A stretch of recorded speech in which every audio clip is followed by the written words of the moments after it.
Hey, this is Andy Jenkins with the Oily App Plus podcast. I really probably need to come up with a name because we say, well, sometimes I say Oily App Podcast, sometimes I say Oily App Plus Podcast.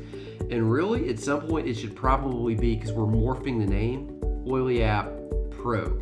Right now, Oily App is a smartphone app that you can get, Android, iOS, any of that, and it is like having a desk reference on your smartphone that does things a book can't do. So stock notifications, manage your personal inventory, monthly giveaways, videos, updates. So when a new product comes out from Young Living Essential Oils, we just update the app and release it to you. We don't have to republish. You don't have to rebuy a book. In fact, you buy the app for $5.99 and then it updates to you, one-time fee, forever. And it's not going to go away. It's been around 4 or 5 years, something like that. So it is an incredible resource for you. Go to your smartphone right now.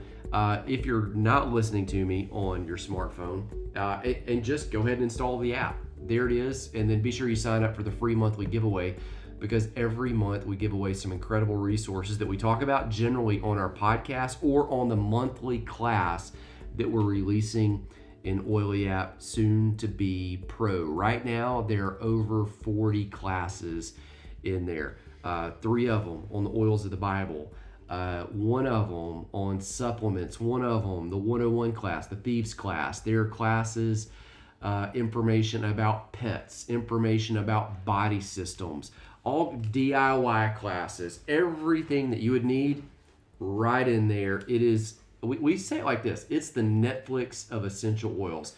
So you get in there and new stuff coming out every month. You can binge watch, or you can just go, hey, I got some free time. I'm going to watch something right now. And generally all those classes are about an hour long, but we break them up into 12 to 15 minute, I'll just call them episodes, even though we shot them all at the same time. So you can binge and you can watch the Thieves series, and then you can go and you can watch the 101 series. Anyway, that's a great segue to mention the fact that as you guys have heard the last several weeks, I wasn't segueing, I was just rambling. Well, I'm going to go ahead and segue for a second and say we got. It's not a segue, it's a takeaway. Takeaway. We gotta. I'm just going to say something because I can. It's a takeaway. I'm just gonna have it. I'm just gonna say that we got Johnny here. We had him here the last several weeks, and so we're excited. Speaking about all those great features of Oily App Plus, soon to be Oily App Pro. Not only is Johnny going to be having a whole section in there of his own, he does phenomenal work with graphics, photos, but also basically you guys know Jim Bob does kind of like our corner for body systems and health and classes. Well, Johnny's going to have his own corner basically in the app for fitness and health activity, fitness, nutrition, health. So that's going to be another super exciting ad for Oily App Pro coming soon. So you got a corner? He's going to have a place. I didn't get jack squat. I got. Well, you're just kind of. How do you get a corner? You're just kind of like all throughout the app. It's like a kid when they come home and you're like, "He got his own special place. I don't have his own house. I don't have a bedroom anymore. His office. It'd be Johnny's office there in the app. You can come in and see the active and fit doctor. It's like I don't have a bedroom in the house though. Like. You're just in all the classes. Oh, man. Okay. All right. That's a good segue back to this. Because now I got some emotional and mental issues I got to work through. Hey, on a serious level, let me say this. One of the purposes of this thing is because your mind and your emotions, and we're not really going to separate them in this talk. I understand they're different things. Don't send me an email and say, well, were you talking about emotions or were you talking about feelings or talking about mindset? Yes, all of it. And I understand you can separate it, okay? So this is kind of an entry-level toss out that this is part of healthy fitness. But one of the things we want to do right here is just kind of normalize that mental and emotional health is not always 100%. And that's an area that it needs to be normal, and needs to be okay for us to say, I'm not okay in that area. I need some work. If I came to Johnny right here and said, hey, Johnny, I'm a little weak, not very strong physically, nobody would think anything about that. Hey, I want to hire you to be my personal physical trainer. Everybody like, well, kudos to you. Or if I said, hey, I'm going to go into Oily App Pro and I'm going to go look at Johnny's corner, because apparently Johnny has a corner now. Everybody would go, great. You're getting stronger physically. If I said, hey, I'm going to go to the doctor and get myself checked out, because we're not against doctors. Like, something doesn't seem right with my, just insert the body part system, whatever. Everybody go, great. But if I came to you and said, I got to go talk to somebody. I think my emotions are hijacked. I think my mindset is jackknifed. The first inclination might be to think, what's wrong with him? And so what we want to do is we want to normalize that and normalize that discussion. Does that make sense, Johnny? Yeah, it definitely makes sense. I mean, one of the biggest things in college is mental health. They have a mental health program, and I saw what do you call them? Psychologists. Right. God, I couldn't get that out. I went to do. But I mean, I saw psychologists all the time because you're trying to manage all of these things as a young person, and it's really, really, really hard to do. Even for the regular college student that's studying to be a doctor or a lawyer, it is really, really hard, and it takes a toll on the human brain. And so, suicide right now is at its highest rate. Well, there are more deaths by suicide during COVID than there are deaths by COVID during COVID. Wow. And so, it just, to me, it's mental health. Thing. It's not only a real thing, it's literally probably should be the start of everything, starting with your mental health. Because if you can start with positive thoughts, if you can start with affirmations, if you can start with, relationships, marriages, things like that, all the other stuff will fall into place. It's kind of the verse that comes to mind when I think of that. Seek first the kingdom of God, and all the things shall be added unto you. Seek first the wisdom. Seek first the mind, the mind of Christ. And so, to me, I feel like the mental thing is the biggest thing for fitness, for life in general.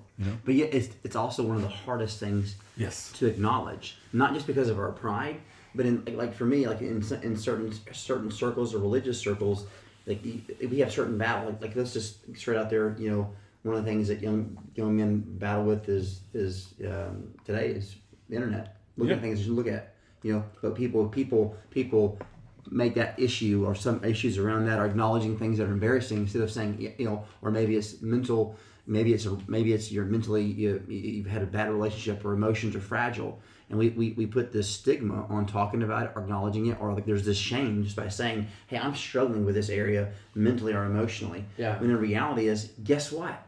So is the rest of the human race. Everyone is. And if you make people feel bad or ashamed for talking about something that they struggle with, that's actually just a normal part of, it's inescapable to be in being human. The confusion and the hurt that you can do to that individual. I mean, Dad and I laugh about, in the book of Job, it says, as sparks fly upward, man is born to trouble. And that trouble, that sparks, like in other words, as they say in Lawrence County, it's sure enough going to happen. Right. And so you can't get away from it. So instead of creating this false expectation of perfection, not saying don't have the standards, don't have the things that you strive for, but in order for that healthy mental and emotional part of the person to develop, you've got to be able to acknowledge that you need help, or there's things you're broken or you're struggling with. It's kind of like what my coach used to say. Shout out to Coach Cutcliffe. He said, I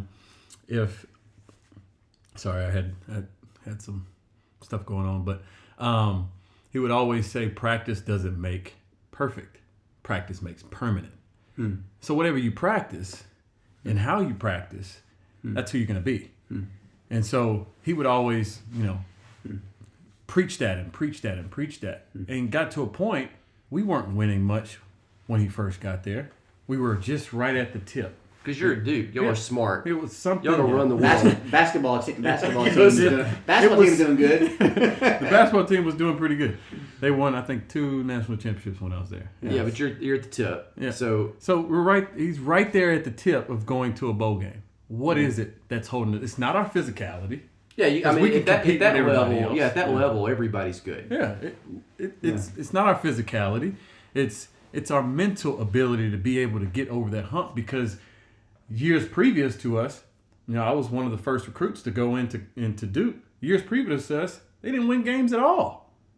And so trying to nurture the seniors to get back into the rhythm of winning, because most of these guys come from a winning, they winning won in high school, or they're not going to play at college. So what's the problem of why you have an Alabama that's succeeding everybody and somebody else? It's consistency.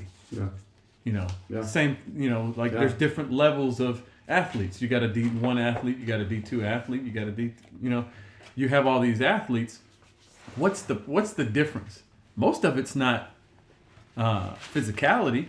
It's the consistency in that physicality. Can they continue to prepare their mind to make sure that they do the right thing at the right time in the right place? That's the difference in athletes. The discipline to train your mind to, hey, I'm going to do my workout at this time. I'm going to shut off my phone at this time. I'm going to have prayer time at this time. And some things, you might not be able to do on schedule, but at least you have a plan. You're not wishing something's going to happen. Oh, I'm just going to think about working out, and maybe that'll help. Yeah. You have a routine. Right. I love what this old song we sing. We sing some really old songs at our church, but it says, each victory will help you some other to win. Right. So getting in that pattern of victory, of winning, of structure, of order, and you get used to that, and it helps you keep going in that right direction. And the same thing I think with mental, not only being able to have a safe space of in this case, we're all three men, male, and in our context, male relationships, or ladies with females or whatever, where you can safely express your mental or emotional issues, but then getting into a healthy pattern where you can see, acknowledge, confront, overcome. Right. So a routine might, what it seems like what we're getting at here on part of this discussion is a routine that's in a sense, automating it, to where you're kind of building out what is kind of the ideal week, what are the things that I need to accomplish, what are the things that I know I need to do, and having that stuff kind of scripted out ahead of time will go a long ways towards helping your mental health. Right. I think is what you're saying. Yeah. You think about it, like a couple weeks ago, we talked about toddlers and sleep and how when they don't get enough rest, they go crazy. The same is true with toddlers with routine. When they don't know what's expected, they don't have a routine. It's just kind of flying by the seat of their pants. They go out of whack. Adults, we actually do the same thing, and so there are some real issues with emotions. There are some real issues with relationships. There are some real issues. We'll get into those later, maybe even in a different week. But part of the starting point of mental health may actually be identifying a routine that gets results that you want. Right. Is what we're getting at. Yeah, and removing any shame or stigma around acknowledging that you need help. I've had that situation in relationships of, where my wife has said, you have too much pride. Yeah. Most people have mental addiction. Be willing to admit that you need help. Some of it can be shame, some of it can be pride. Yeah. Be willing to say that you're not an all-sufficient person. And it's okay to acknowledge that. Most people have those mental addictions and they don't want to express themselves. Most people that are on an addiction, it may be alcohol or, whatever it may be, they feel some kind of, I shouldn't share this because, this is, I don't know. It just, for me, when I was going through what I was going through, when I was homeless and not doing well, I didn't want to share it. I felt guilt. I felt like there was something, I knew something was wrong. Right. But I didn't want to express it. And so I held it to myself, which only made it worse. Right. That's right. Yeah. And so when I did express it, I got immediate help. My friend sent me money to come stay with him. Yeah. And then I got to be around a positive person. And so, being around you guys has definitely helped me because it's given me goals, not only in my fitness journey, but in business, in friendships, in relationships. And, I'm very thankful of that. So acknowledging the problem, like you said, acknowledging the problem that something's there, and then finding the person, finding people to support you and to get you where you need to be. So. Yeah, and I think sometimes that's important too, because if we trained ourselves to be in an unhealthy place mentally, like so often we'll see what we want to see. We'll see what we've programmed put ourselves in a rut to see, right? As opposed to being willing to get into the idea of being confronted with new ideas, new ways of thinking, new ways of looking at something. I think it was Lou Holtz that said, like, if you're not growing, you're dying. Right.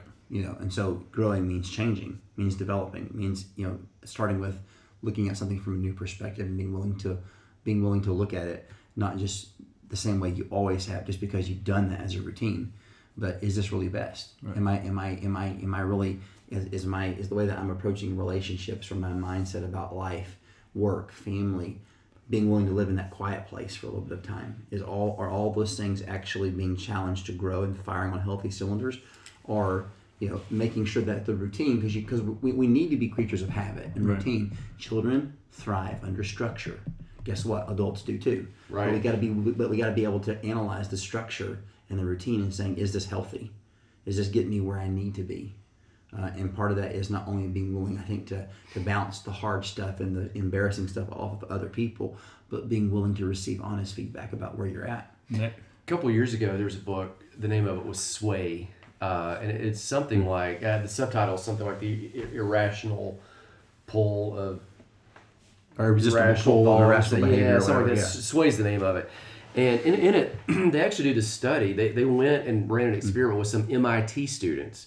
So Massachusetts Institute of Technology, you got to have SAT scores off the chart. The most brilliant, engineers and thinkers are at that school. And what they did is they actually sent in, just to test mindset and mental cognitive capacity, when they sent in a visiting professor. And half the students, there were about 70 students there in that class, half of all the information they got about the professor was the exact same thing, the same bio, except for one line was changed. Half of the students were given a bio that said, hey, this is a warm, hospitable, engaging professor. And then half of them got a bio that said that the professor was not, that they were rather impersonal. Okay. So they sat through the same lecture, and then they had everybody review the lecture. The strange thing was the half that got the warm person bio all gave the professor rave reviews. They said that this economics professor made finance engaging, that the professor was interesting, that the class was fun, that they couldn't look forward to hearing from the professor again. It was like it sounded like they'd been to the circus or something. Right. The way they gave feedback. Yeah. Well, then the other half, they gave feedback and said, well, the person was boring. They just droned on and on. They were aloof. They were unkind. And you look at it and you go, wait, okay. They all sat through the exact same lecture at the exact same time. Yeah. But the difference was some of them were front-loaded with what they were going to see. Some of them were front-loaded with what they... From one... And you think if somebody is not going to be swayed, it is going to be the smartest people in the U.S., which is the students at MIT. Yeah. Turns out even they can't escape being human.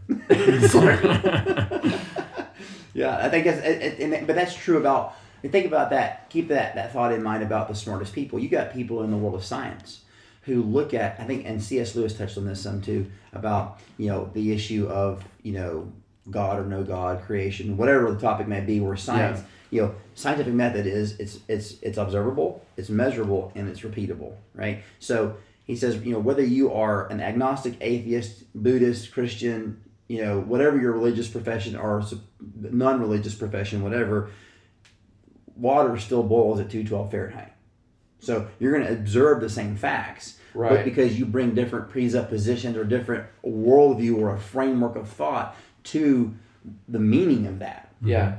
Science is not prepared, and the scientific method can't give you the meaning, but it can say, hey, when I do this, this happens. Right. When I do this, this happens. So what interprets the meaning behind it, or the environment around it, as it were, is going to be based on the presuppositions, or the mental processes of what's going on by the person who comes to look at the data.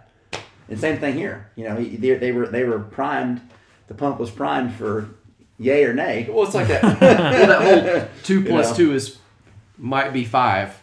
Right. Okay, I don't think it's white male patriarchy that makes 2 + 2 4, but you come to that and you think about it's just cold reality. Yeah, but what if as a white male, what if I exercised a bit of privilege here and said, what if it was 2.4 right. plus 2.4, and we rounded it down, and so then we got our number. What is 2.4 plus 2.4? It's 4.8. Oh, we're rounding now. It's 5. Mm-hmm. Okay, so what? I don't think that was their argument. I think the person that said that was just being right, an agitator, a peaceful agitator. That's right. But what you see depends on how you think about the media now. And I mean, all of these things that are going on with, protests and shootings, and outrage always comes. Yeah. And then there's always more information. Yeah. But we see and we're clouded on, and it is so easy to get mentally hijacked off of so many different things. Yeah. And so one of the things we're talking about is going back and maybe automating and resetting and scheduling how you view things and what comes in. Yeah, absolutely. Because how you view things, fundamentally, foundationally, is gonna largely determine and dictate the outcome of your perception. Right. And so if you're not willing to back up, and it's hard. It is hard. Let's just be honest. It's not easy to back up and take a gut check. I'm like, you know what?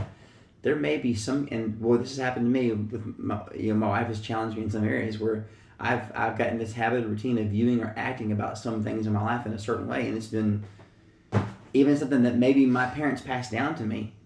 And I love my parents; they're amazing, and I mean, my parents are so wise and loving, and but even as I've gotten older, I told you guys before, I used to be really hard on my dad about a couple of things, and as I got older, and then I was like, oh, I had the wrong perspective. I didn't realize what Dad was going through, and I didn't realize what Dad was dealing with. And like when you're an adult dealing with human beings, emotions and mental processes are complex. Sometimes you have to juggle things that I wasn't aware he was having to wrestle with and deal with. And so I have much more of a favorable look and outcome on those things now. But that comes with time and growth and changing your mental perspective of how you look at things. Yeah, I was watching a video of Steve Harvey, and he has one of the most amazing stories as well. But I was watching a video of him, and he was talking about how you should program your mind before, like when you wake up. Mm-hmm. And he gave an example of 2 different minds, and he basically he said there's an orchestrator in your mind.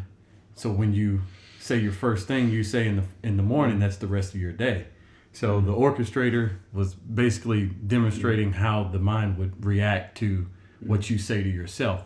And so he was standing on stage, and he said, well, man, I don't want to get up. I just want to sleep. I don't want to go to work. Man, this is horrible. My life is horrible. And the orchestrator repeated what he said to the rest of his mind.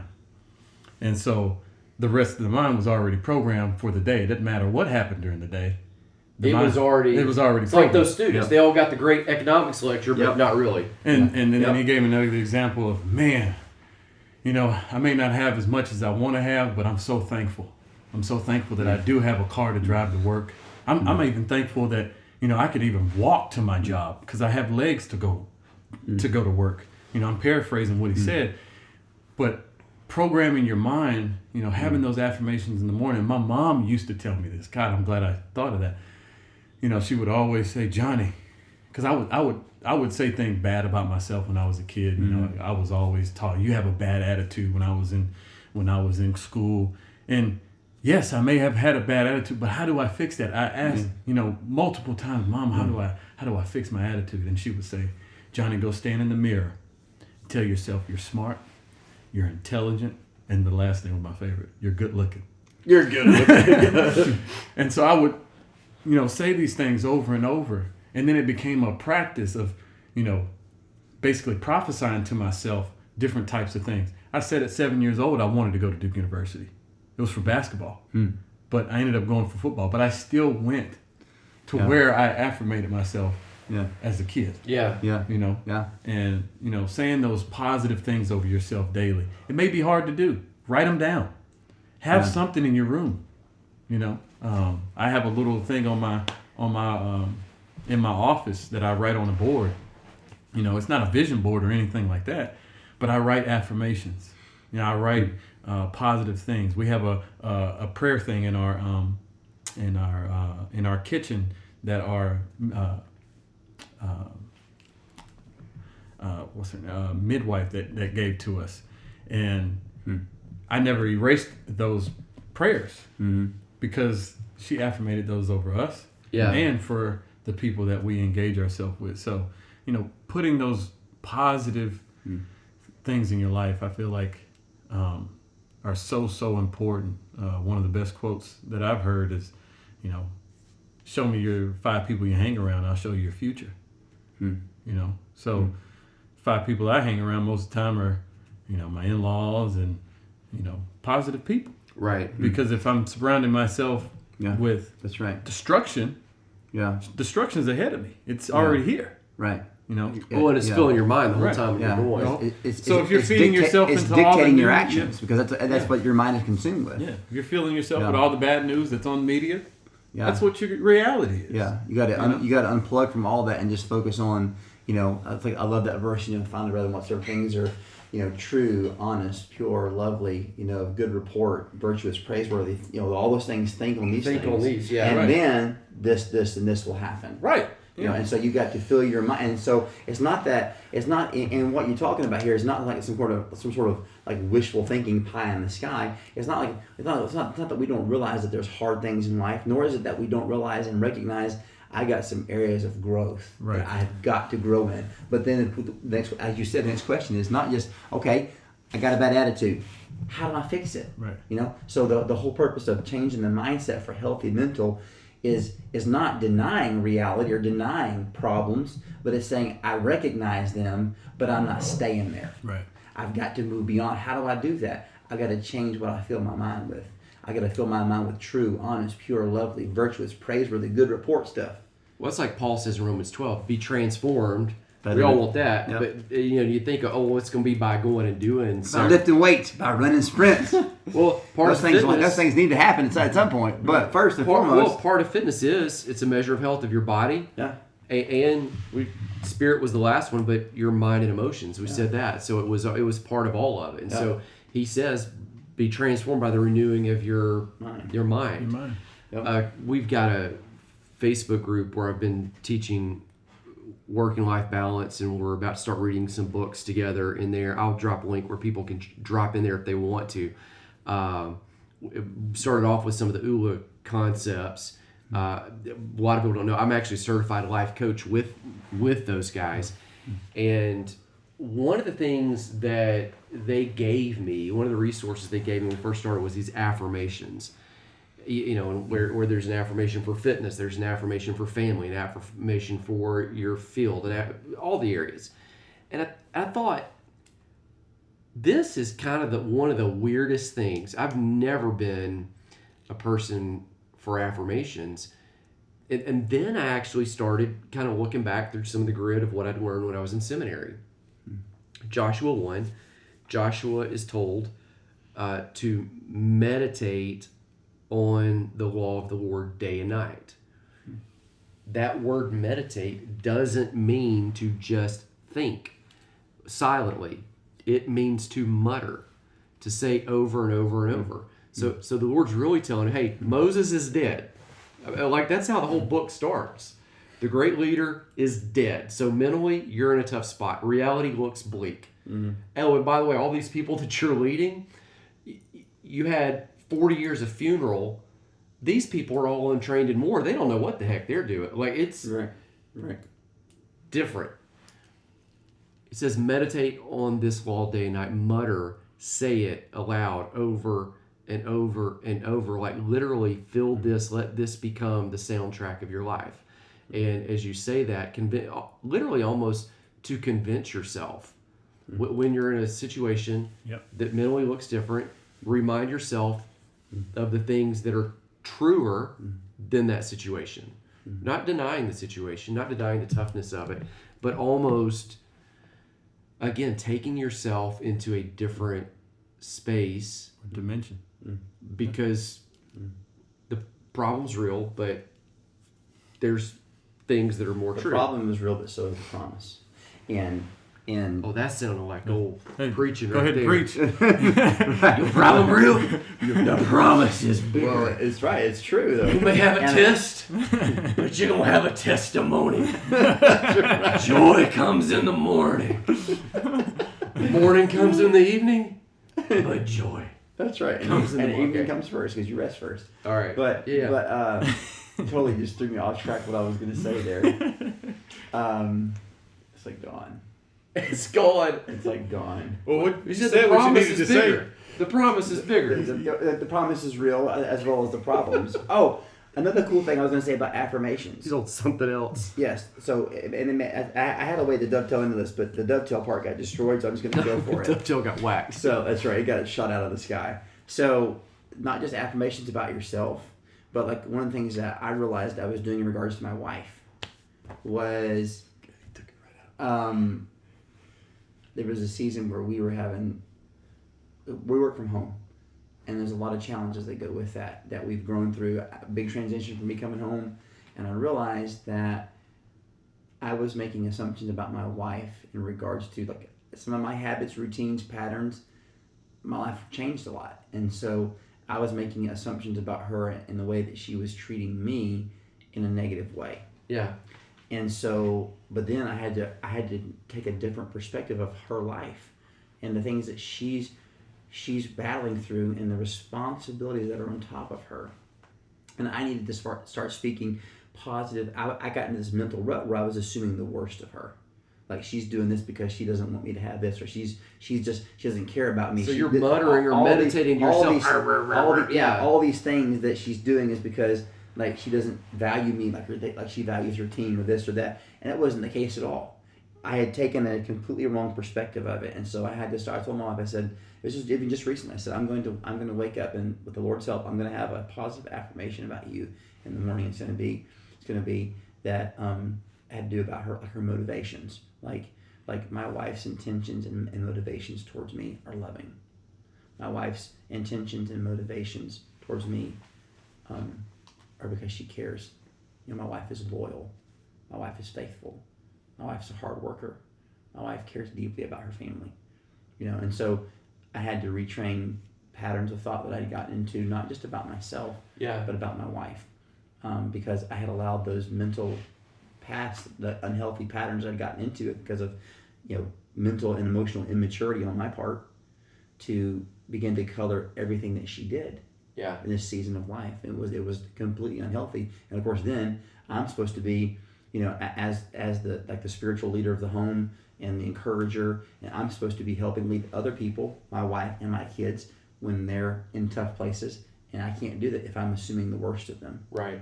You assume the worst of people, then you can't lead them because you're constantly in a place of even their good actions you assign negative things to. Yeah, that's one of the things I literally been working on in the past several months. My biggest, I tell my wife, you're always on your phone. And then we finally sat down and she said, I'm on my phone because I'm trying to provide. I'm on my phone because all of my business is on my phone. Right. I'm not just on my phone just to be on my phone. And in my thoughts, I was like, she's just checking out, doing what I do on my phone, which is playing. I'm just playing on my phone. Yeah. And then all of a sudden, all your interactions with her become negative, and then the question arises: am I treating her like somebody that she would want to get off the phone to hang out with? Yeah. Right. Right. Well, no, I'm not. Right. And so maybe there is a season where she's on the phone a lot, or working a lot, or challenging, or maybe there's a time where she does need to get off the phone more. Maybe she's human. We're all human. Yeah. But I got to be the kind of person that, like the verse, he that wants friends has got to show himself friendly. Yeah. Well, guess what? Just because I'm married to her, I don't get a pass on that. Right. And that's one of the biggest reflectors of yourself is marriage. I thought I knew about myself before marriage. I thought I knew pretty much everything. Oh man! And then I got married. I was like, God, contraire. Here are all my problems. Contraire with a capital C. Here are all my problems are thrown right in front of me. Woo! And you know, I've been working on them as much as I can. But in the past few months, you know, when she did say that to me, it triggered something in me. Like, man, I remember when people used to say, all you do is have a bad attitude. You have a bad attitude. And they would never ask me what's going on in your house, in your household. Right. My mom worked 3 jobs when I was a kid. I never got to see my mom much. Yeah. You know, and then my dad, you know, we didn't have a good relationship growing up. It's better now, but I didn't have a good relationship with my father. So they wouldn't ask me, like, you know, what's going on in your household. And I wasn't the person to express myself because I didn't want to make my parents. And so now you're having to learn these things. You know, how do you be a healthy, engaged husband and father? Right. You know, because maybe, you know, each generation, you know, you build and you have to learn and develop and go beyond the previous generation. And that reality for me of, like, I'm going to speak positive affirmations. I'm not going to assume the worst. And though there are times when, I do wish we could have a date night or whatever, you know, I got to reprogram as a leader, okay. And then I begin to ask her, and then she's like, oh, I'm so stressed. I've got this and this, and they need these graphics and this, you know. And it's not like she's over here thinking, how can I destroy my family? No, she's trying to be faithful with the obligations she has, and she feels completely overwhelmed. And I'm over here adding fuel to the fire in a bad way because I have all these mental assumptions. I've imputed the worst to her, and you think she can't pick up on that? Like she's not stupid. Right. Like why you walk around like you sucking on a sour pickle? Well, and then she's gonna go to the point of less stress, which is at that point not with you. That's right. Right. I mean, like it's just engage in the work and then get to you later. Right. We got to end it. We'll come back and talk about emotional health in the next episode. This one, you caused me to think of a story in the Bible that I had not thought of, and I want to land it with this. In the book of Genesis, God brings all the animals to Adam and says, hey, whatever he named them was going to be what they were. Mm-hmm. And which, by the way, there's this great book. I wouldn't say great. It's the autobiography or the biography of Adam and Eve by Mark Twain. And, you know, he's a little jaded. And Mark Twain says that Adam named them all before Eve got there because if he didn't, she would have corrected him and changed what all the names were, and it would have taken too long. He writes that in that book. I don't think that's true. But whatever, Adam had this ability to name, and whatever he spoke was what was going to be. That was the capacity he was given. It was created in God's image. God was the creator who created with the spoken word. Yeah. Now, I know that people misuse this name it, claim it, but just because somebody misuses it doesn't mean it's not true. You can only counterfeit something that does have an authentic expression. That's right. Okay, so there's probably something that we need to reclaim and get back and say, hey, people have misused this, they've abused it, but there is this authentic whatever. Okay, so here's what it is based on kind of what you said. After the fall, Eve's cursed. She's going to die. Yeah. In fact, all of them are going to die.